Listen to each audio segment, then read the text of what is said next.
자기소개랑 인사를. 네, 안녕하십니까. 저 이준석이고요. 이번에 제가 미래통합당에 이제 합당을 해가지고 사실 원래 있던 터전으로 다시 복귀를 한 셈인데 사실 제가 이제 정치권에서 활동하기 시작한 지가 올해로 9년째입니다. 그리고 선거에 나간 지 이제 4년째고요. 그런데 어느덧 이제 저도 남을 쫓아가는 역할만 하다가 이제는 제가 이번에 당에서 최고위원다고 이러면서 방향을 제시해야 되는 역할을 올해 들어서 많이 했습니다. 그러다 보니까 고민점도 참 많아지고요. 특히 이번에 4월 총선이라는 져서는 안 될 선거에서 믿기지 않는 패배라는 것이 전반적으로 이 보수 진영에 어떤 영향을 끼칠까 이런 고민을 많이 하게 되는데요. 저는 확실히 오늘 그 방향에 대해 가지고 여러분한테 좀 드릴 말씀이 있을 것 같아가지고 찾아뵙게 됐습니다. 반갑습니다. 그럼 지금부터 이준석 위원과 이명태 교수님의 재앙탈출 토크쇼를 시작하도록 하겠습니다.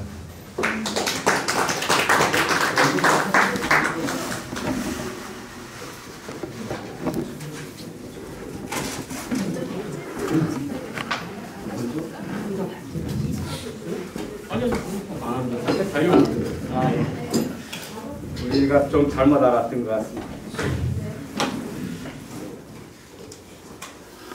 제가 오늘도 컨닝 페이퍼를 좀 만들었는데 우선 이렇게 바이러스를 뚫고 다 와주셔서 너무 감사하고요. 우리 준석이 원장님이 하버드 나왔다는 게 앞으로 언론에 많이 나와서 이 카이스트 동문이라는 게 잘 안 알려져 있어요.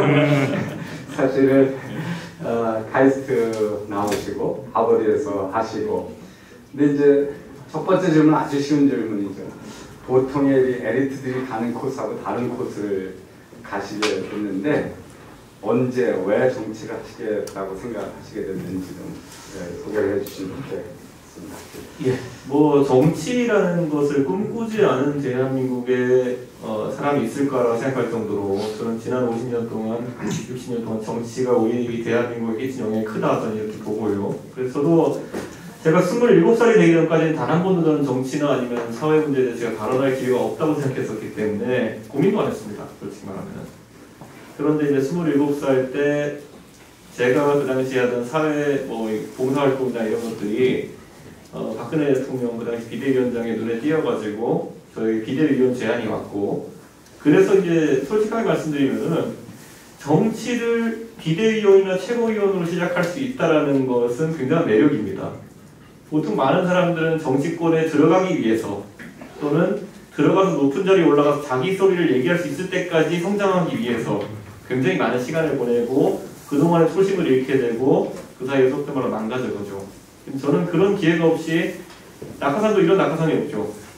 말 그대로 거의 에베레스트 정도에 툭 떨어뜨려준 거니까요. 근데 그게 아주 좋은 기회라 생각해 참여했고, 그것이 제 나름대로 좋은 평가를 받았기 때문에 지금까지 어떻게든 올 수 있던 것이 아닌가 이런 생각을 합니다. 예, 제가 카이스트에서 이준석 위원장의 성공 신화, 낙하산 성공 신화를 보고 벤치마킹 하겠다는 학생들이 꽤 많아요. 예. 그래서 일부는 오해를 하고 있어요. 뭐냐면 이 위원장이 그 전에 했던 활동들이 정치에 진입하기 위해서 했던 활동이다. 그래서 유사하게 사회적 기업하고 봉사활동에서 그 다음에 정치 청년 대표로 공천을 받겠다 이런 분들이 많은데, 해보시니까 이제 청년들이 바로 정치에 들어오는 거에 대해서 어떻게 생각하세요? 저는 저에게 발생했던 여러 가지 우연들이 있는데요. 그 우연이 한 사람이 겹치긴 쉽지 않다. 그래서 저는 저한테 그걸 따라하겠다고 하는 사람이 있으면 항상 말립니다. 아까 제가 이제 교육봉사단체를 했다고 제가 말씀드렸는데, 제가 교육봉사단체 한 계기는 우스갯소리가 아니라 진짜 저는 싸이씨 때문에 했습니다. 가수 싸이씨 때문에요. 왜냐면 제가 이제 군대를 병특으로 나왔습니다. 산업기능요원으로 이제 프로그래머로 이제 회사에서 일하는 게 제 군복무였는데, 문제는 제가 그 산업기능요원 시작하기 직전에 싸이 씨가 근무 시간 외에 영리활동했다고 해가지고 군대 2번 갑니다.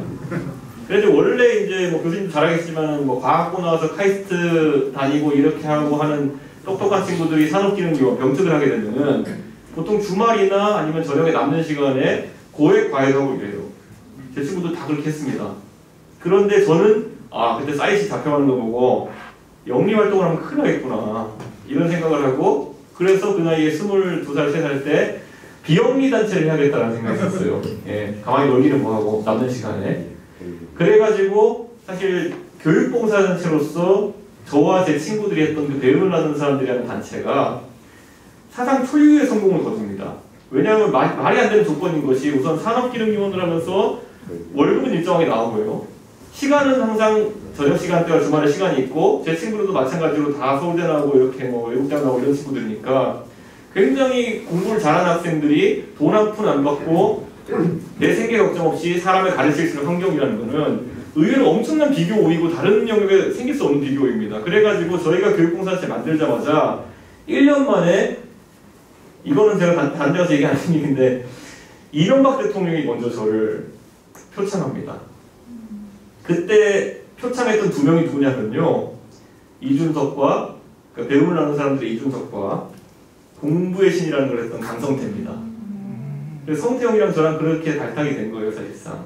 근데 이제 그렇게 해가지고 대통령이 표창하니까 어떻게 됩니까? 5만 후원 기업이 다 달라붙죠. 그때 그래서 산업은행 산하에 있던 대우증권 저희 후원하고, 그래서 제가 이제 뭐 더 넓은 활동을 하는데, 대우증권에 마침 그 근무하시던 분 중에 하나가 한선교원을 보좌관 출신이었어요. 이분이 그래가지고 나중에 박근혜 대선 캠프가 차려질 때 저를 박근혜 대통령에 추천합니다.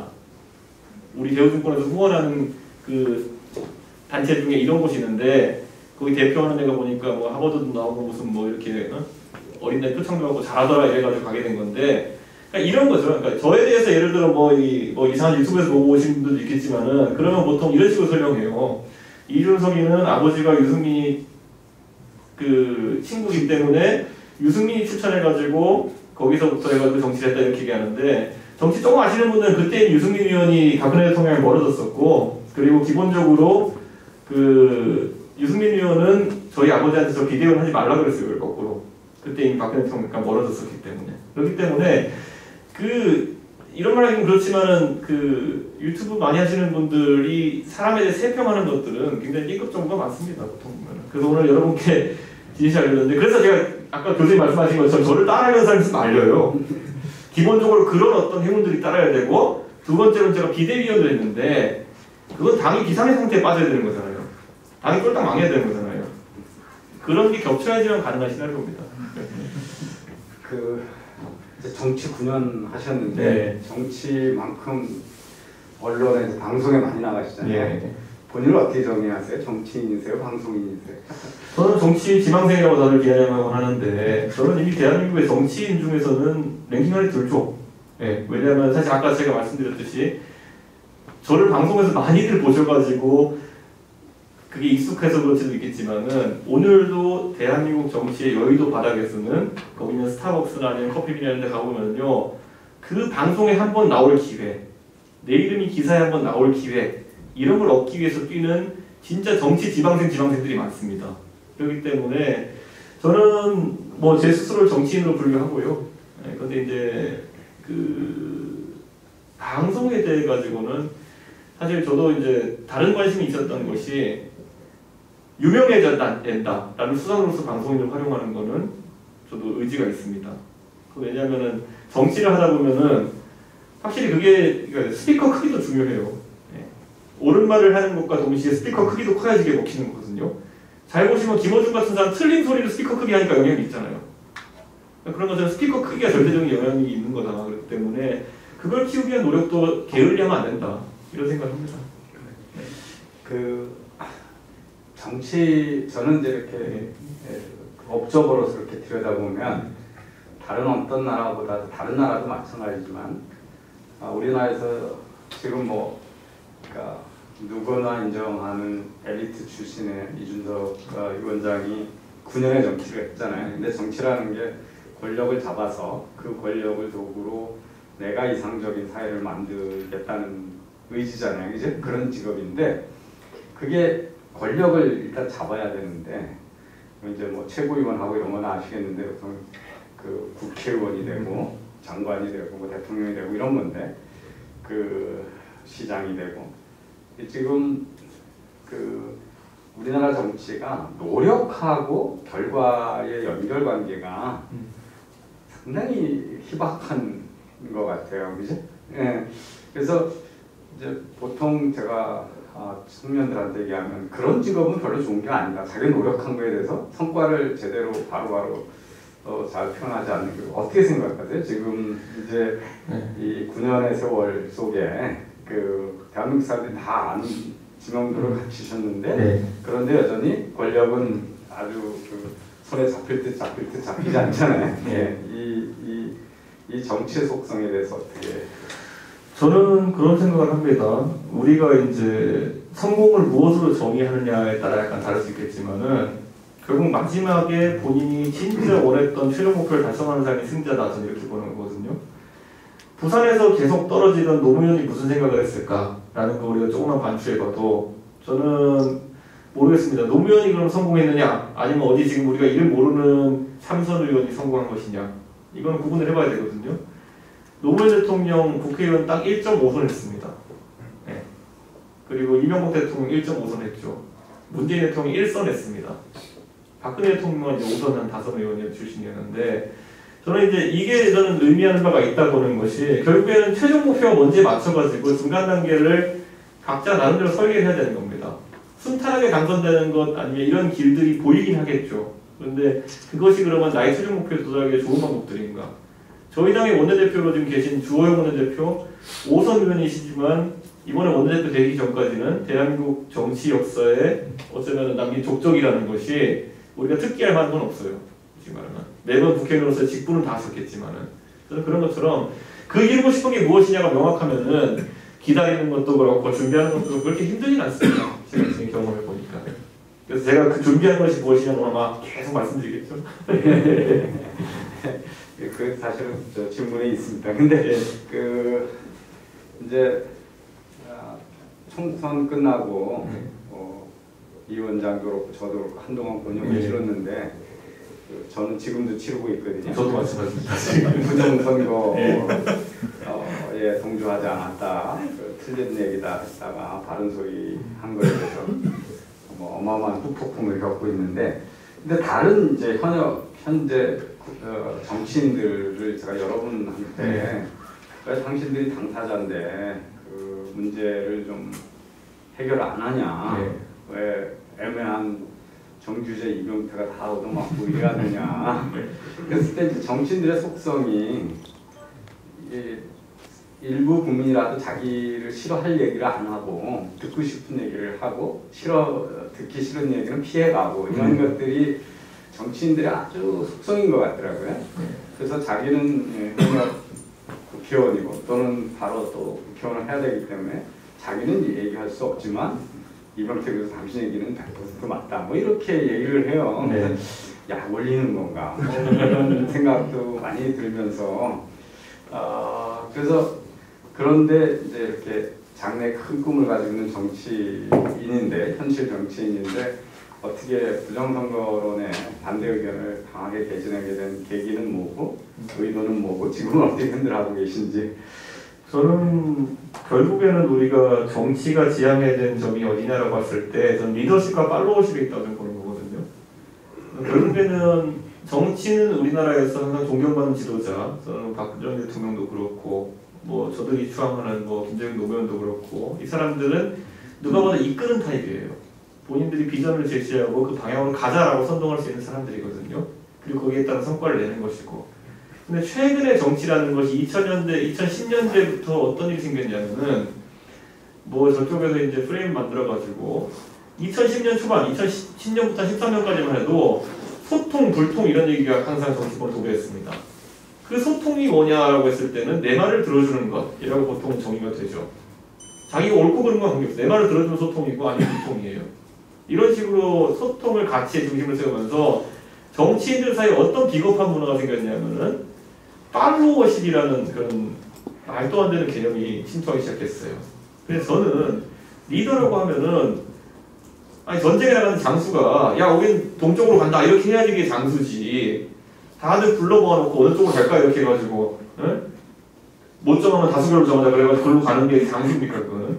그거는 미디에이터 정도, 중재자 정도 역할을 불가능한 것이고, 저는 그래서 이번 아까 교수님 언급하셨던 부정선거 같은 경우에도 그걸 지금 이끌고 있는 사람들이 애초에 리더로서의 자질이 전혀 없고 리더로서의 도덕성도 없는 사람들이다 이렇게 생각하는 게, 자, 제가 아까 우리 당의 국회의원들 교수님 언급해서 제가 초기에 이제 가서 만나서 얘기해 보잖아요.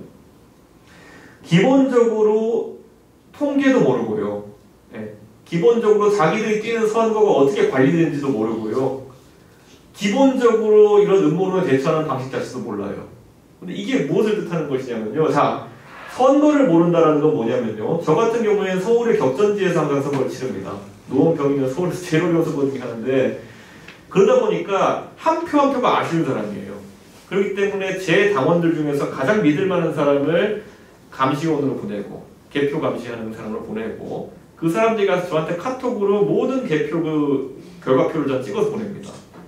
이준석 무슨 아파트 몇 투표소로 나오죠. 몇 투표에서 다 보고를 하거든요.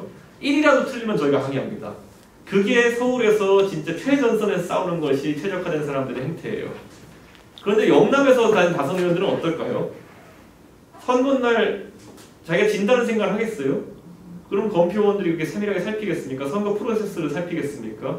모르잖아요. 그러니까 어떻게 감시되고 어떻게 더블 체킹이 되고 크로스 체킹이 되도록 되어 있는지를.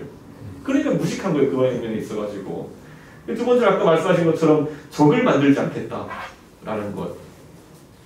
그런 자세로서 어떻게, 아니 우리 편도 그렇게 우리 편과도 일부와도 의견 충돌을 꺼리면서 어떻게 상대와 이념을 가지고 다투겠으며 정책을 가지고 다투겠습니까?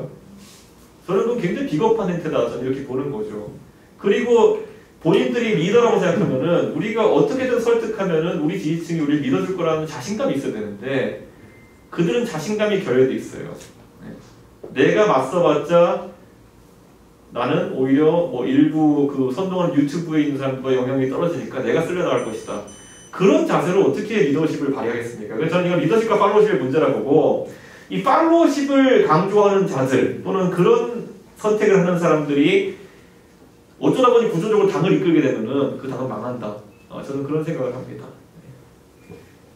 예, 아까 말씀하신 것 중에 이제 소통 얘기하는데, 제가 학장할 때 모셨던 총장님이 성함표 총장이라고 계셨는데, 한국어 중에 영어로 번역이 안 되는 단어가 소통이라는 거예요. 소통을 영어로 번역하면 커뮤니케이션이라고 얘기하는데, 그래서 자기는 교수들이 요구하는 거에 대해서 자기가 왜 반대하는지 명확히 커뮤니케이션을 했고, 이게 학교가 가야 할 바를 방향이고, 당신들이 얘기하는 거는 팩트에서 여기가 틀렸고, 학교를 이용하는 길에서 이렇게 철학과 의견 차이, 전략 차이가 있기 때문에 나는 이 길로 간다고 얘기했는데, 그럼 자기는 커뮤니케이션을 다 한 거라는 거예요. 소통을 다 한 거예요. 근데 그 교수들, 반대하시는 교수들은 10가지 요구했는데 한 개도 안 들어줬기 때문에 불통이고 소통이 안 되는 총장이다 그래서 욕을 하기 때문에 한국어의 소통은 영어에 없는 단어다 뭐 이런 말을 하신 적이 있어서 다시 생각이 났습니다. 저는 이제 그냥 현실 정치적으로 보면 이 부정선거론이 여러 가지 이제 해악이 있을 거다, 후폭풍이 있을 거라는 생각을 해요. 하나는 이 선거라고 하는 게 아주 중요한 국가의 제도잖아요. 그래서 그걸 근거 없이, 증거 없이 자꾸 의심하고 이런 것들은 사회적 비용이 워낙 크고 민주주의에 대한 원칙에도 반한다 이런 생각을 하는데, 미국도 지금 똑같은 일이 지금 조지아주에서 벌어지고 있거든요. 뭐냐면 대통령은 계속 부정선거라고 그러는데 지금 상원 결선 투표 2명을 하고 있는데, 그 공화당 후보 상원 의원 2명은 이미 바이든이 대통령이 됐으니 상원을 공화당이 지켜주지 않으면 막을 수가 없다. 이 얘기를 들고 공화당 지지 후보를 해야 되는데, 그 얘기를 하면 트럼프 지지자들이 지지를 안 할 것 같아서 겨우 한 줄타리기를 하는 거예요. 네. 그러면서 더 선거를 걱정을 하고 이런 거거든요. 그래서 이 부정선거론을 지난번에도 큰 패착이었던 게 사전투표라도 많이 나가서 네. 투표를 독려했어야 되는데 사전투표 위험하다고 하지 말라고 그래놓고 나오고 났더니 또 사전투표에서 이렇게 적으니까 부정선거라고 그러고 그런데 다음번에 이거 믿고 있는 분들은 선거 의욕이 훨씬 더 떨어질 거 아니에요. 그렇죠. 예, 그래서 이게 상당히 위험하고 후폭풍도 많은 건데 지금 하여튼 당에서 이걸 좀 정리해줬으면 하는 그런 뭐 부장님 용감하게 말씀해 주셔서 저는 사실 이번에 저는 그 사전투표에 사전투표 그 부정선거 의혹에 대해서 사실 굉장히 용기 있게 발언하신 분들이 사실 원래 평상시에는 생각이 잘 안 맞는 조합이에요 보면은. 예. 그러니까 변희재 대표 같은 경우도 이번에 굉장히 적극적으로 이야기했었는데 변 대표랑 저는 뭐 친하긴 하지만 생각이 다른 것이 많고요. 정유재 대표님도 정확히 저는 생각이 맞는 부분이 많지는 않아요. 그리고 뭐 경제 관점에 있는 데서 이명태 교수님과 저도 차이가 좀 있겠죠. 근데 결국엔 저는 이게 보수 지역 내에서 어느 순간에는 지성과 관지성의 대결이 될 것 같다라는 약간 우려가 있어요 지금. 근데 저는 이 뒤집어 말하면은 그 선동의 힘이라는 거는 항상 반지성 쪽이 좀 더 강하게 먹히는 그런 게 있어가지고 그게 우리가 겪는 어려움이 아닐까 이런 생각을 합니다. 네. 이 부정선거론을 따르게 보면 이제 지난 4년 동안 우리나라에서 벌어졌던 그 태극기 부대라고 하는 광장의 세력하고 제도권 정치 사이의 간격이 이제 한 팀이 안 돼서 그런 거잖아요. 그게 지금도 이제 큰 갈등으로 나오고 있는데 그 한국당서부터 뭐 통합당에 이르기까지 사실은 선거 일정은 다 예정돼 있음에도 불구하고 사전에 그런 세력화하거나 뭐 이런 것들을 못하고 미루다가 선거 한 달 전에 뭐 갑자기 당을 만들고 주도 리더십이 중심도 안 잡히고 이런 거잖아요. 그런데 이제 가만 보면 미국은 어떻게 되냐면 트럼프가 그 우리나라 태극기 부대 같은 아주 극단적인 근본주의자들을 제도권 안으로 끌고 가서 하나가 돼서 이긴 거거든요. 지금 우리나라의 집권 세력도 마찬가지예요. 김어준이나 이런 거기도 선 거짓말이고 선동이고 극단주의자 근본자들을 하나의 세력으로 어쨌든 하나의 정치적 세력화해가지고 했잖아요. 근데 지금 야당은 그거에서 전략적 선택을 못하고 있는 거예요. 그래서 이게 그들을 잘라내서 온건한 중도 세력을 끌어들여서 그러니까 문재인은 안 된다는 세력이 우리한테 투표하게 해서 이기고 그들을 하려면 이 극단적인 사람을 잘라내서 해야 된다라고 하는 뺄셈의 정치를 주장하는 쪽이 있고 이쪽도 워낙 완강해서 좀처럼 제도권하고 무슨 타협을 하려고 그러지도 않고 제도권하고 타협을 할 만한 좀 전략적인 리더십이 있어야 되는데 제가 보면 태극기 광장에는 그게 전무해요. 그래서 이 상태를 계속 두면 저는 앞으로 선거에 이길까? 이게 어떻게 해서 하나로 이걸 가져갈 수 있을까? 이 간격을 메꿀 수 있는 방법이 있을까? 아니면 안에서 보시면 특히 제가 이제 김종인 비대위원장에 대해서 되게 비판적인데요. 과연 그런 리더십을 발휘할 수 있을까? 그런 생각이 제가 공교롭게도 정치를 이제 시작한 게 2012년에 박근혜 비대위라서 그때 총선과 대선을 치르는 과정을 제가 가까이서 봤기 때문에 느끼는 건데 박근혜라는 오히려 사람은 박근혜 대통령은 박정희의 딸이라서 그런지 모르겠지만은 오히려 순수 보수의 어떤 이념적인 측면으로 국가를 운영하려고 하지 않았어요. 네. 그렇기 때문에 박근혜 대통령은 선거의 여왕이라고 불린 본인의 별호가 어떻게 생긴 거냐면은 중간을 잘 가르는 거였어요. 그러니까 내가 선거에 당선되기 위해 어떤 선거를 이끌었을 때 좋은 결과를 내기 위해 가지고는 지금의 선거제도화에서는 무조건 51% 이상을 지역을 확보해놓고 시작해야 된다는 그 강박관념이 있는 분이에요. 그래서 항상 그분은 이기는 선거에만 등판했죠. 그래서 항상 이겼죠. 그래서 그 51%의 지역을 만드는 구현자로서 그 당시에 선택했던 것이 김종인, 이상돈 거기다 젊은 사람 추가해서 저까지 해서 비대위원 데리고 갔던 건데 김종인 위원장이라는 분은 지금 이제 위원장 맡은 건 처음이에요. 이런 당대표 역할을. 예전에 민당에서도 비대위원장 했지만 그때는 문재인이라는 실질적인 주인 뒤에 있을 때였고, 지금 김종인이라는 기술자가 처음으로 당을 이끌어야 되는 리더 역할까지 해야 되는 첫 번째 그 상황이거든요. 근데 김종인이라는 사람이 어쨌든 이끄는 경험은 처음이지만은 그래도 여기가 본능적으로 구현하려고 하는 거는 51% 지형을 자르려고 하는 거예요. 예전에 박근혜 대통령이 51% 지형을 만들려고 했던 여러 가지 선택들이 있었죠. 예를 들어서 그 당시에 행정수도 이전 문제에 대해 가지고 우리가 완벽하게 논리와 이런 것만으로 보면은 굳이 또 찬성할 필요는 없었어요. 하지만 본인이 51% 지지를 받기 위해서는 충청남도표도 필요하다 생각해가지고 거기까지 선을 그었죠. 포석을 뒀던 것이죠. 저는 김종인 위원장도 그런 행동을 하는 식의 정치를 하는 분이라고 저한테 제가 말씀드리겠어요.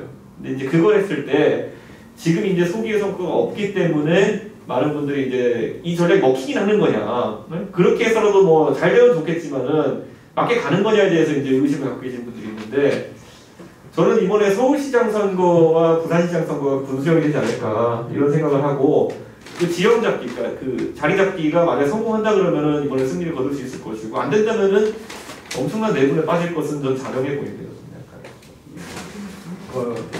전망은 어떠세요?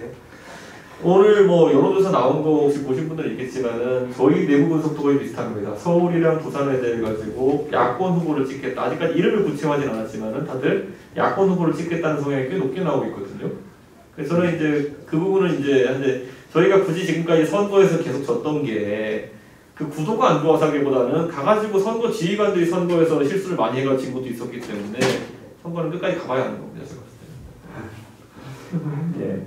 여러분 어떻게 희망이 좀 생기셨어요? 얼마 전만 해도 제가 뭐 저 이런저런 만났던 그 국힘당의 분들은 서울시에는 뭐 누가 나와도 질 것 같다고 이런 그분들이 아마 보고서를 제대로 못 받아보고 오신 것 같습니다. 예, 그러시던데, 자, 이제 내가 생각하는 바람직한 미래의 사회, 그거는 이제 지금의 시대의 과제가 뭐냐, 다른 말로 시대적 정신이 뭐냐, 뭐 이런 거잖아요. 전 세계가 사실은 거의 지금 이런 문제 때문에 대학 혼란을 겪고 있다고 보여지거든요. 미국도 마찬가지고, 영국도 마찬가지고, 프랑스도 그렇고 그런데, 그래서 뭐 이 어느 사회나 지금 디지털 경제되고 세계화되면서 세계화에서 선진국에서 특히 비숙련 저학력 인구들은 경제적 기회에서 계속 소외되고 있고, 그래서 이 소득 격차 확대 이런 거로 자유시장 경제 전체에 대한 회의 내지는 이제 공격이 강해지고 있다라고 하는 문제들 의식이 있는 것 같고요. 미국이 그런 내부의 문제 때문에 미국이 과연 주도적인 글로벌 리더십을 발휘할 수 있냐. 트럼프는 어떻게 보면 글로벌 리더십에 대한 포기를 선언했던 대통령이거든요. 그러니까 어떤 자유무역보다는 보호무역으로 동맹을 가상한 멀티내셔널리즘은 내 혼자 마음대로 하고 그랬던 체제인데, 이제 지금 바이든하고 트럼프 어느 쪽이 글로벌 리더십이냐 그랬을 때 이게 결국 미국하고 중국하고 이 헤게모니 싸움이지만 결국은 미국의 전에보다는 훨씬 약화된 그런 리더십의 약화의 모습인 것도 있고요. 중국이 우리나라에서 특히 요새 반중하겠다는 것에 대해서 제가 또 문제의식이 많은데, 이걸 중국을 그냥 공산 독재, 자유민주 이렇게 냉전체제로 볼 거냐. 중국이란 나라는 규모에 비해서 어마어마한 큰 나라인데 사실은 지난 300년 동안 강대국에 의해서 완전히 유린된, 그래서 그 자존심이 무슨지 상한 그런 거에 의해서 희생되었던 나라이기 때문에 그거로부터 자기 자존심을 복원하려고 하는 이런 면서, 또 하나는 제가 이제 미국 사람인데 중국에 가 있으면서 중국에 대한 반중에 대해서 많이 반론을 제기하는 학자가 있는데, 중국이 외국에는 시진핑의 독재로 중국을 지배하는 것 같지만 국민들 지지가 무지 높다는 걸 이제 얘기를 하는 거예요. 왜냐하면 문제 해결 능력이 있는 정도다. 그러니까 지난 20년 동안 전 세계 절대 빈곤의 80%를 중국에서 벗어나서 8억 명을 해냈고, 뭐 요새 베이징 같은 데 가보시면 정말 공기도 맑아져 있잖아요. 그리고 한 80년대만 해도 중국에, 우리도 옛날에 그랬는데 중국의 면허를 따라가면 그냥 돈 주면 다 되고 이런 나라에서 지금 어림도 없는 나라가 됐거든요. 그래서 중국 사람이 볼 때는 중국이 어마어마하게 문제 해결을 하는 그런 정부이기 때문에 내부적인 지지가 높은 거고, 이 중국의 감시 카메라가 많은 거가 서양 사람 속에는 사생활 침해지만 중국에서는 이제 범죄 검거율이 완벽하고, 그런데 미국에서 툭하면 총기 난사 일으키고, 과연 어느 게 더, 근데 국민들, 그거는 그래서 서양의 가치를 중국 사람이 받아들이지 않는 거지, 독재가 아니다, 뭐 이런 시각이 많거든요. 그래서 지금 이제 그 사이에 우리가 지금 있는 거잖아요. 그리고 우리 사회는 많은 문제를 해결 못하고 지금 인기 영합이나 또 특히 뭐 남북 문제도 마찬가지로 우리 스스로 해결할 능력은 전혀 없는 이슈니까, 이 와중에서 그러면 정치는 뭐를 지향하는, 시대 정신은 뭐고, 나는 왜 어떤 사회를 만들기 위해서 아까 최종적인 고울이 뭐냐, 이런 이야기를 좀 여쭤보고 싶어요. 저는 이런 생각을 합니다. 우리가 결국에는 보수를 지지하는 많은 사람들이 잃어버린 단어들이 있어요. 예, 보통 봤을 때 경쟁이라는 단어, 이 경쟁이라는 단어가 굉장히 아름다운 단어일 수 있음에도 불구하고 예전에 이제 한 20년쯤 전부터 김대중 정부 때부터 해가지고 경쟁 앞에 항상 수식어를 붙일 때 과도한 경쟁, 무의미한 경쟁 이런 식으로 이제 붙이기 시작했거든요. 그래가지고 그때 교육제도 같은 경우도 이해찬 같은 사람이 하나만 잘해도 대학 가는 세상 뭐 이런 것들 이야기하면서 사실 경쟁이라는 단어를 굉장히 부정적인 어떤 이념으로 만들어 버렸는데, 저는 이걸 극복하는 것부터 시작한다 저는 생각하고요. 왜냐하면 이 경쟁이라는 것은 그 틀이 마련되기만 한다면은 어쩌면 가장 공평한 제도일 수도 있어요. 왜냐하면 지금 문재인 정부가 노정한 수많은 문제점들이라는 걸 보면은 경쟁을 왜곡시켰기 때문에 발생하는 것들이다 저는 이렇게 보거든요. 가장 대표적으로 입시제도 있어가지고 조국의 아들 딸이 겪었던 어떤 그런 불공정이라는 것, 그들이 노정했던 불공정이라는 것, 그건 다 경쟁을 과거의 방식에서 탈피해가지고 새로운 경쟁 모델을 만들겠다 해가지고 학생부 전형이라든지 이런 게 학생부 전형의 그런 어떤 입학사정관 제도라든지 이런 것이 늘어나게 되면서 가진 자들에게만 열려있는 기회를 만들었다라는 그런 평가가 나올 수밖에 없는 그런 세대 때문이다 저는 이렇게 보는 거거든요. 저는 근데 이런 것들에 대해서 진짜 보수가 자신감 있게 던져야 될 아젠다들 같은 경우에는 경쟁이 있어가지고 공정함을 최우선으로, 그래가지고 어쩌면은 우리가 참 나쁘게 생각했던 줄 세우기라는 단어까지도 이미지 회복을 시켜야 될지도 모른다. 조국의 자녀는 줄을 세우지 않았기 때문에 저렇게 불공정한 거거든요. 채찍을 시켰기 때문에 그런 거거든요. 저는 이런 식으로 이제 경쟁의 개념을 조금 더 다시 첨예화하는 것이 우리에게 필요하다 이런 생각을 하고요. 저는 그래가지고 이게 상수적인 표현일지 모르겠지만은 저는 이렇게 생각합니다. 저는 어려운 표현이 아니라, 저는 매일 아침 제가 상계동의 보람아파트에 저희 집에 나와서 80년대 말에 지금 복도시 아파트입니다. 나와가지고 제가 어릴 때 다녔던 초등학교를 보면서 방송국으로 갑니다. 그러면서 항상 느끼는 것이, 저기에 내가 30년 전에 있었을 때 나는 내가 대한민국의 방송국에 앉아가지고 대한민국을 논하는 사람이 될 거라는 생각을 했는가. 한 번도 꿈꾸지 않았던 사람이지만은 저 운동장에서 방송국까지 올 수 있는 길이 열려있다고 한다면은 그래도 참 공평한 거 아니겠냐. 서울의 지하철 종점에 사는 어린 아이가 그 꿈을 꿀 수 있다면 대한민국이 좀 나은 사회 아니겠느냐. 저는 그래가지고 그 사다리가 열려있는, 그런데 이것을 지금의 이제 그 문재인 정부는 철저하게 부정하죠. 가재부모 개구리도 행복하게 살 수 있는 세상, 너희는 영원히 가재부모 개구리로 행복하게 살아라라는 말은 제 철학과 너무 반대되기 때문에 저는 거기에 있어서 강하게 태클하는 것이고요. 저는 그래서 열려있는 기회, 공정한 그 경쟁이라는 것이 저는 보수 진영의 모토가 되는 순간 상당히 많은 사람들의 지지를 받을 수 있다 이런 생각을 하는데, 어쩌면 아까 말했던 것처럼 그런 어떤 경쟁이라는 단어에 대한 공격이 들어왔을 때 가장 먼저 움찔해가지고 그것을 버린 사람들이 어쩌면 우리 내의 비겁자들일지도 모르겠어요. 네. 저는 이제 강하게 그런 개념을 다시 살려내야 된다. 그렇기 때문에 경쟁이라는 것이 살아나게 되면은 공정이 따라 들어오고 그 공정 속에서는 자유가 따라옵니다. 이제 저는 그 경쟁이라는 단어를 살리기 위해서 제가 정신학부를 할 겁니다. 예, 그 자유가 있어야 경쟁도 되죠. 다 필요 충분 동물입니다, 전부 다. 그 이제 정치는 대표적인 제너럴리스트잖아요, 그죠? 예, 제너럴리스트인데 국회 안에서는 또는 어떤 분야에서는 이제 전문성이 이렇게 탁탁 튀어나오는 것도 이제 자기를 드러내기 참 좋은데 본인은 정치인들 중에서 어떤 분들은 뭐 선거 기획을 잘한다고 그러고 어떤 분들은 뭐 경제통이다 뭐 이런 얘기들을 많이 하는데 본인은 어떻게 그 전문성을 아니면 그 전문성이 중요하지 않은 영역이다 이렇게 생각하시는지. 제가 이번에 그 부정선거하는 사람들 강하게 싸울 수 있던 이유가 하나가 뭐냐면요.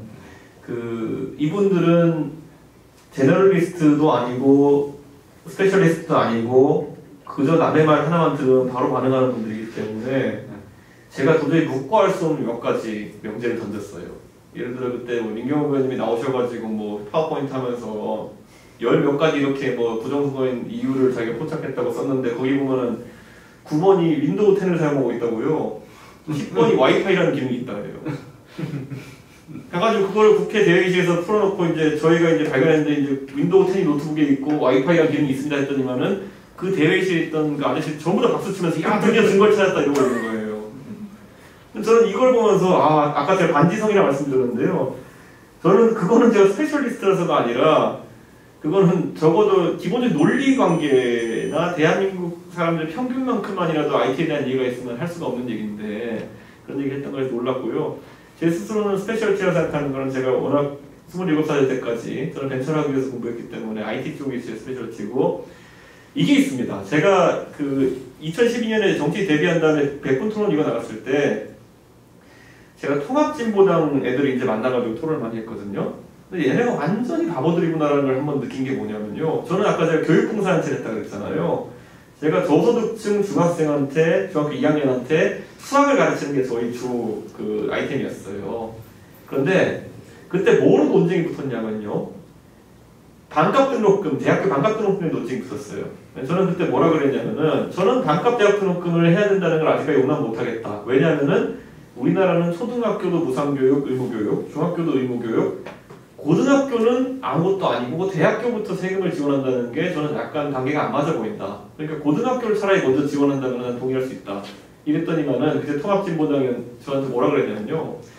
이준석 씨, 고등학교는 그 돈 없어서 못 다니는 사람 없잖아요. 이러는 거예요, 저한테. 그래서 제가 그때 너무 화가 나가지고 방송에서 이제 소리를 질렀는데 내가 가르치는 중학생들은 나랑 맨날 하는 얘기가 본인이 고등학교 생활을 인문계 고등학교 가서 버틸 수 있을지 없을지 몰라가지고 전문계 고등학교를 가야겠다고 저는 상담을 한다. 근데 저는 가르치는 입장에서 아이들이 가능성이 있으면은 미래를 위한 충분한 투자가 될 수 있으니까 좋은 투자가 될 수 있으니까 공부를 더 해라라고 하는 게 내 역할이다. 근데 거기다 대고 고등학교는 돈 없어서 못하는 사람 없다 그러면은 내가 뭐가 되겠느냐라고 하는데 그만큼 그들이 없는 자를 위해 일한다고 이렇게 하지만은 그들은 그 분야에서도 스페셜리스트가 아니에요. 네, 그냥 선동된 어떤 이데올로그에게 선동된 그런 어떤 사람들일 뿐이지. 그래서 저는 제 전문 분야는 그 저소득층 청소년에 대한 분야도 있다. 저는 이렇게 생각하고요. 그리고 적어도 저는 그 우리가 공무원이 될 때 보통 보면 시험을 보는데 이제 그 PSAT라고 시험을 보잖아요. 공무원 될 때. 예전으로 치면 행시 1차. 이걸 보는데 PSAT라는 과목이 보면 뭐 이런 거예요. 뭐 기본적으로 논리력이 되느냐, 자료 해석, 그러니까 그래프를 읽을 줄 아느냐, 아니면 무슨 뭐 말귀를 알아먹느냐, 뭐 이런 거거든요. 무슨 지식을 보는 시험이 아니에요. 저는 대한민국의 정치인들 중에 상당수가 그 기초적인 자료 해석 능력, 형식 논리, 그다음에 뭐 그 자신의 논점을 풀어 설명하는 능력 이런 것들이 결여 있다고 생각하는데 저는 굳이 제너럴리스트가 아니더라도 기초 소양을 갖춘 사람이 되고자 노력하는 게 정치인의 본분이다. 저는 그런 생각합니다. 지금 뭐 말기 못 알아보는 되게 많아요. 국회 가면 다 보좌관들이 써와가지고 그냥 이런 사람들이 있고. 뭐 제가 여러 번 국회 가가지고 절망하고 오고 뭐 쓸데없이 감정적인 저것도 하고 오는데, 그래서 제가 정말 무슨 기초시험이라도 보고 교훈을 시켜야지 이거.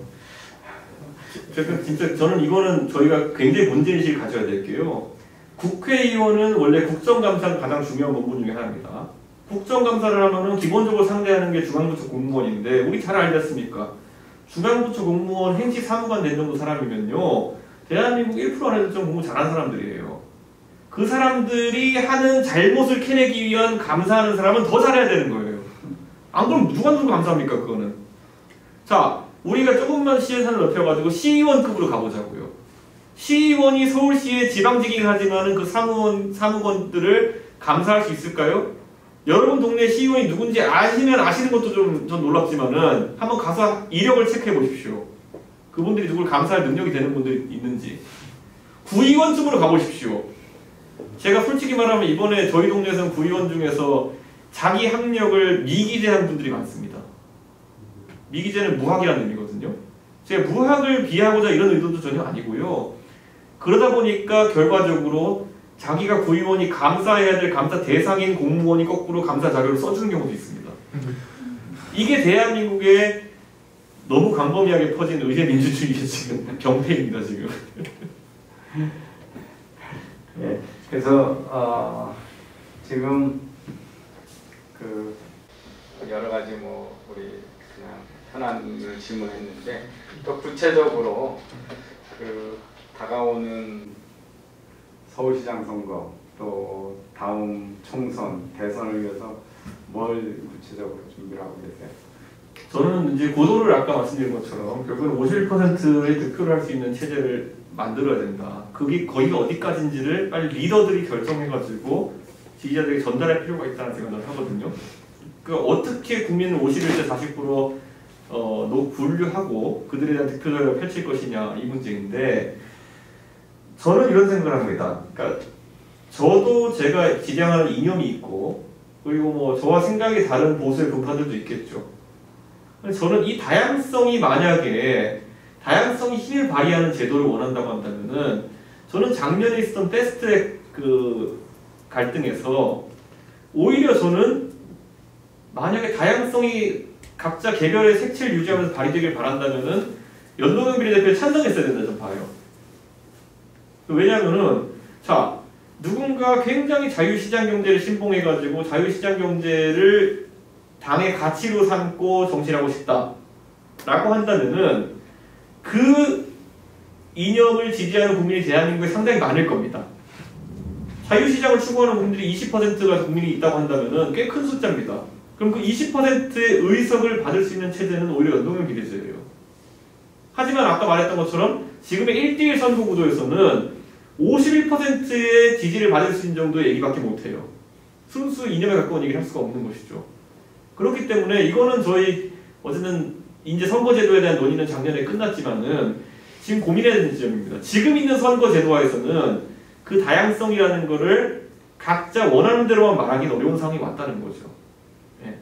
만약에 그런 걸 진짜 하고 싶었으면 작년에 전부 다 연동형 비례대표를 하자고 했어야 된다니까요.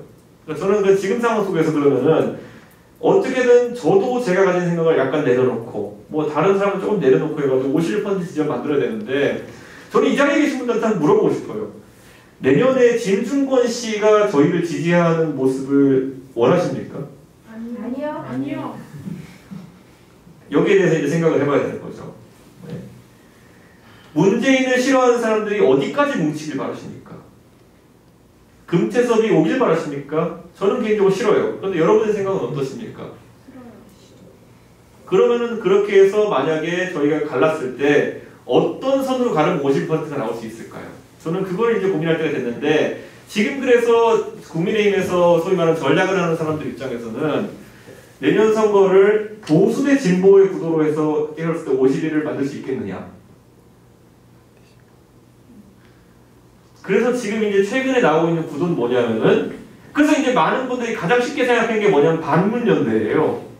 문재인에 반대하는 사람과 문재인에 찬성하는 사람을 나누면은 51대 49를 만들 수 있지 않겠느냐. 그게 한 가지 아이디어고요. 어떤 분들은 예를 들어 아까 여기 있는 분들 동의하지 않는 분도 있지만은 굳이 가른다고 한다면은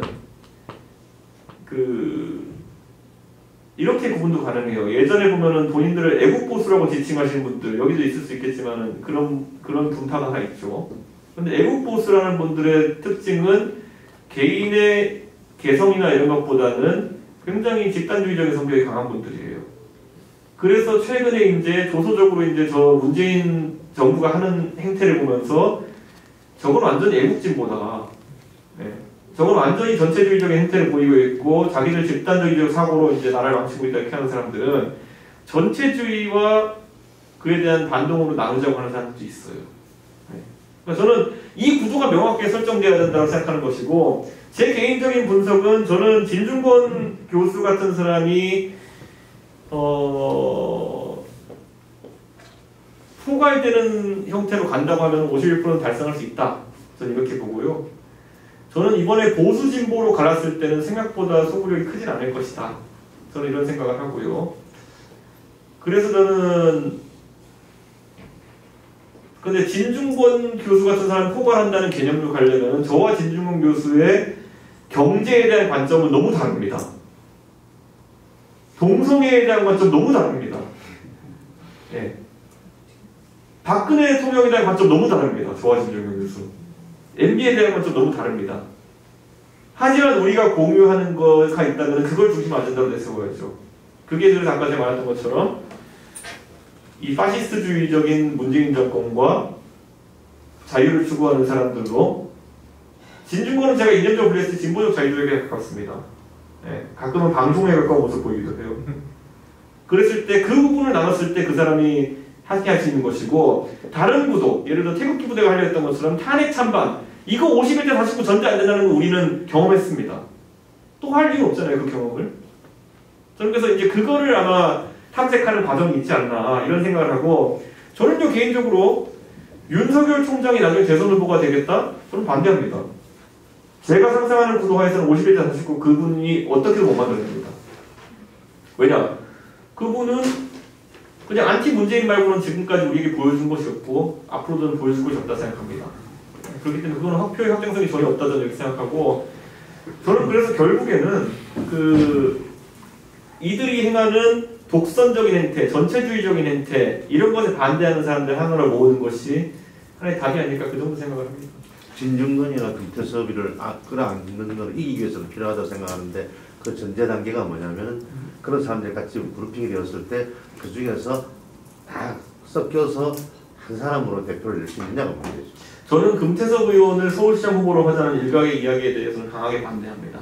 그러니까 어쨌든 김태섭이 아니라도 네. 지금 말씀한 진중권이나 이런 사람에 대해서 이기기 위해서는 그렇게 필요하면 해야 되겠죠. 근데 그 과정 중에 보면 이번에 3당 합당 뭐 하다가도 또 깨졌잖아요. 그러니까 제가 보기에는 이게 결국은 이기기 위해서 그 과정에서 어떤 역할을 어떻게 나가느냐가 좀 중요하지 누구를 후보로 내냐기보다 하나의 단일된 이쪽에서의 단일된 후보를 내냐가 더 중요하지 않나 하는 생각이 들죠. 더 근본적인 저는 이런 생각을 하고 요즘에 더 비관적인 생각 쪽으로 하면 안 되는데 자꾸 비관적으로 하는 건 뭐냐면 그 구도를 만들 능력이 있냐는 거예요, 야당이.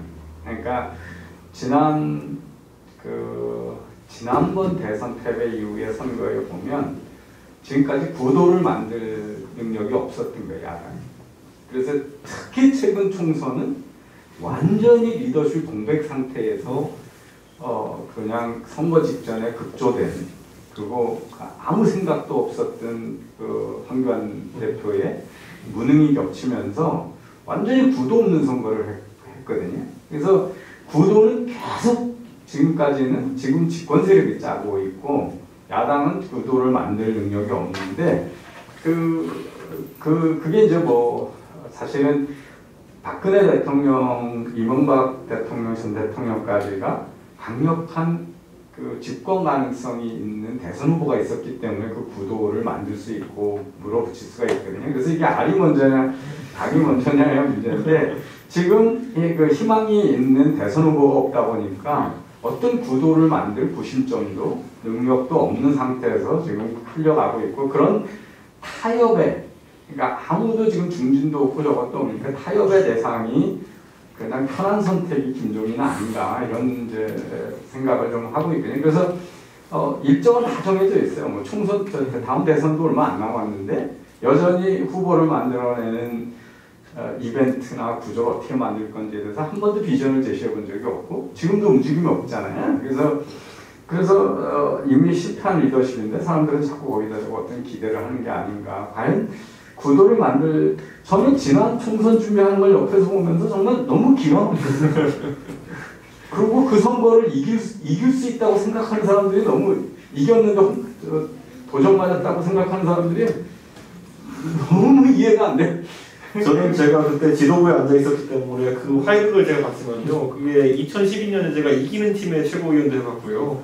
이번에 지는 팀의 최고위원도 해봤거든요. 같은 당에서. 그런데 그 결과는 제가 아까 교수님 말씀하신 것처럼 리더십의 문제가 맞습니다. 네, 확실히 리더십의 문제가 맞습니다. 근데 그 리더십의 문제라는 것이 저는 이런 생각을 해요. 그 박근혜 대통령이 그때 비대위원장 했을 때 전 놀랐던 게 뭐냐면요. 이래도 되나 싶을 정도로 그 공천에 있어가지고 상식을 초월하는 행동을 많이 했고요. 자, 예를 들면 이런 거. 어떻게 보수정당에서 이자스민 의원을 공천할 수 있지? 그걸 했던 게 박근혜 대통령이었기 때문에 전 더 믿기지 않았던 거죠. 어떻게 조명철 의원 같은 탈북자를 처음에 국회의원 만들 생각했지? 그런데 놀라운 건 뭐냐면요. 가운데 있는 사람은 그걸 파격을 받아들이면서 박근혜가 개혁적인 사람이네? 이런 생각을 해요. 그래서 가운데 있는 사람도 박근혜에 대해서 또는 보수 세력에 대해서 어느 정도 기대를 실어줘요. 반대로 그런데 이분은 간인 반신인 박정희 대통령의 딸이기 때문에 그거 한다고 해가지고 저 사람 사쿠라 이렇게 하는 사람 아무도 없어요. 보수 진영에서. 감히 누가 대한민국 경제발전 이끈 박정희 대통령의 딸에게 당신 보수 아니지 이런 얘기 누가 하겠습니까?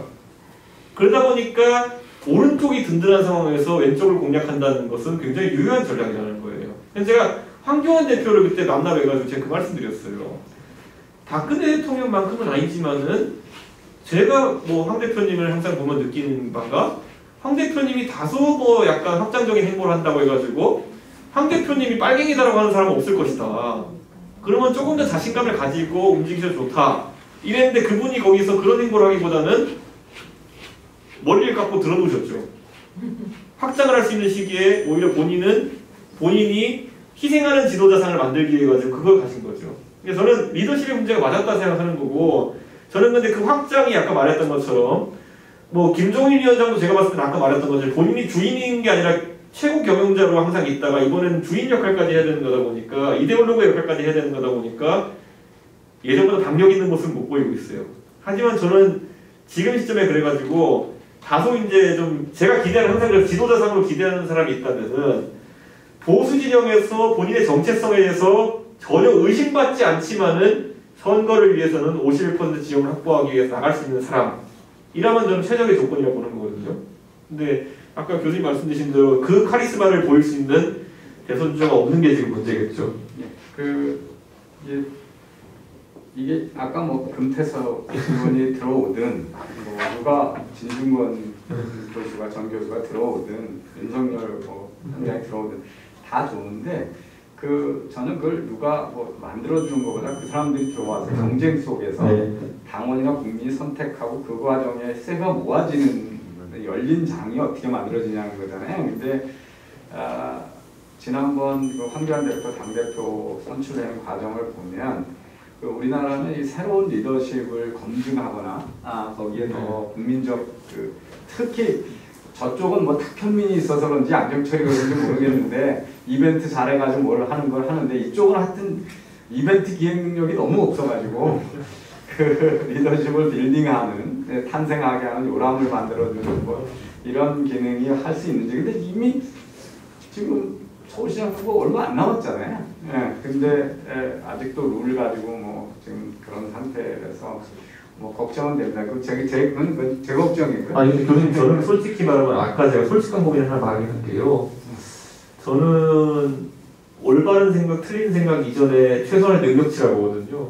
그래서 저는 지금 약간 그 걱정은 있어요. 이게 지금 당이 방향성을 잡지 못하는 문제도 있지만은 이 구성원들의 역량치가 선거를 치를 정도가 되느냐. 아까 교수님 후보나 이런 측면에서 그런 걸 말씀하신 것 같은데 기획능력이라는 것들을. 저는 그래서 우선 이 역량치를 끌어올려야 되는 건지 아니면은 아까 말한 좌표 설정을 좀 더 잘해야 되는 건지에 대해서 저는 둘 다 문제라고 보기 시작했거든요. 그리고 밑에 조직이 서울 같은 데는 워낙 무너져 있는 데가 많아가지고 지난 총선 과정에서 지금 과연 지구당은 살아있냐 뭐 이런. 그러니까 저는 이게 근데 보수의 약간 조급증이라 생각하는 건 있는데 뭐냐면요. 그러니까 저는 민경욱 의원을 강하게 지지하는 분들도 언뜻 이해는 가요.